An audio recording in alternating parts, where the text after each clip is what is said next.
오늘 신규 확진자를 지역별로 정리하면 수도권이 14명, 대구 경북이 14명, 또 검역 과정에서 나온 확진자도 14명, 공교롭게 이렇게 모두 14명씩 똑같습니다.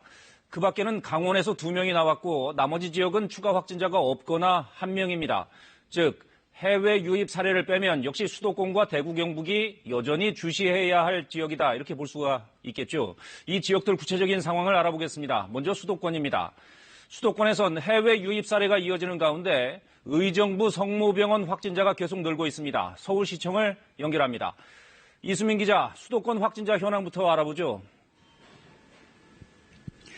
네, 중앙방역대책본부가 오늘 0시 기준으로 발표한 수도권 누적 확진자는 모두 1,237명입니다. 어제 하루 늘어난 수도권 확진자는 14명으로 대구 경북 지역의 신규 확진자와 그 수가 같습니다.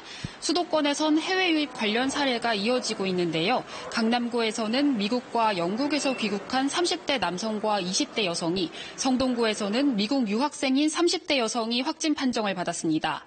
한편 서울 송파구에서는 자가격리 무단 이탈자와 접촉한 60대 여성이 확진 판정을 받았습니다.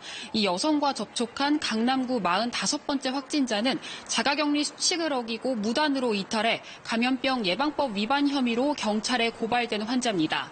서울시는 앞으로 자가격리 통지를 받고도 정당한 사유 없이 무단 이탈할 경우 원스트라이크 아웃 방침을 적용해 즉시 고발할 방침인데요.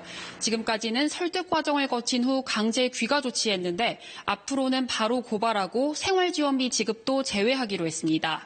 또 무단 이탈로 인해 추가 확진자가 발생하면 과실치상 등의 혐의로 형사고발도 함께 추진하고 손해배상도 청구할 방침입니다.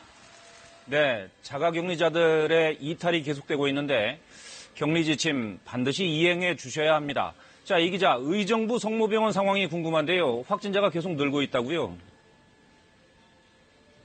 네, 지금까지 확인된 의정부 성모병원 관련 확진자는 최소 49명입니다. 이 병원 관련 첫 확진자인 75살 남성의 부인이 어제 오후 코로나19 확진 판정을 받았습니다.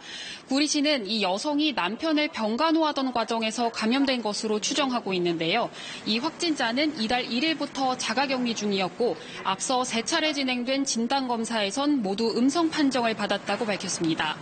의정부 성모병원의 집단 감염이 서울 아산병원으로도 영향을 미치고 있습니다. 앞서 의정부 성모병원에 들렀다가 서울 아산병원에 입원한 9살 어린이의 확진 판정 이후 같은 병동을 쓴 신생아 환자의 40대 보호자가 감염됐습니다. 한편 출연자 2명이 확진된 뮤지컬 오페라의 유령과 관련해선 추가 확진은 아직 없습니다. 서울시는 확진자와 접촉한 375명에 대한 검사를 마쳤는데 모두 음성 판정이 나왔다고 설명했습니다. 지금까지 서울시청에서 KBS 뉴스 이수민입니다.